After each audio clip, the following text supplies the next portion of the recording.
নমস্কার বন্ধুরা, আজকের ব্লগটি আমি রান্না করার সময় থেকে শুরু করলাম। তো এই যে দেখো, আমি সূর্য কুমড়োর ডগা কেটে নিয়েছি, ওটার তরকারি করব সেই জন্য। আর এখানে ভাতটা হয়ে এসেছে, তাও আমি এবারে ফ্যানটা ঝরিয়ে নেব। আর এই যে দেখো, জিওল মাছ আমার জায়ের মেয়ে কেটে দিয়েছে, কাটার চিন্তাটা আমার আর রইল না। তো যাই হোক, এবারে আমি বাটনাটা সেরে নেব। তার আগে আমি এগুলোকে সব একেবারে ভালো করে পরিষ্কার করে ধুয়ে গুছিয়ে নিই। পাটাটা তো যাকে বলে আমরা শিলনোড়া, তো সেটাকে আমি ভালোভাবে ধুয়ে নিচ্ছি। তো এবারে আমি বাটনাটা করব। তো এই যে আমার এবারে শিলনোড়াটা মোছা কমপ্লিট। কালকে এই ভিডিওটি পোস্ট করতাম, তো অনেকটা রাত্রি হয়ে গেল, সেই জন্য আর পোস্ট করতে পারলাম না, কেননা এডিট করতেও সময় চলে যাবে, তারপরে আপলোড হতে হতে অনেকটা দেরি হয়। তো সেই জন্য আর কি। এই যে দেখো, আমি এবারে সব গুছিয়ে নিয়েছি, মশলাটাও করে নেব। আর এখানে আমি মাছটা ভাজতে শুরু করে দিয়েছি।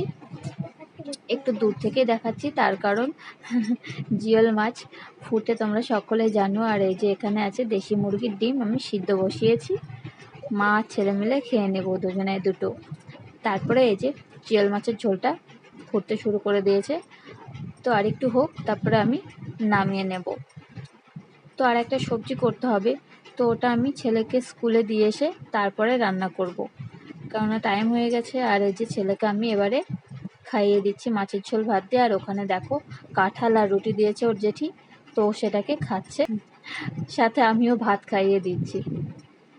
আর এখানে এই যে ডিম সেদ্ধটা ছাড়িয়ে রেখেছি, তো তারপরে আমি ওকে খাইয়ে দেওয়ার পরে ডিম সেদ্ধটা খেয়ে নিলাম।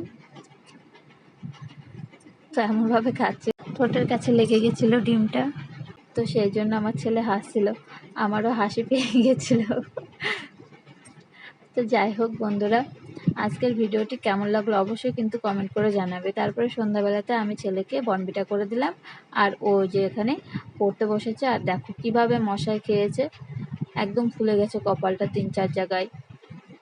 আমি তো ভীষণভাবেই বকলাম, মশায় কামড়াচ্ছে, বুঝতে পারছিস নি। তো তারপরে এবারে রাত্রে খাওয়া দাওয়া সেরে নেব। আর ওইটা নিয়েছি আবারও আজকে নতুন জিনিস,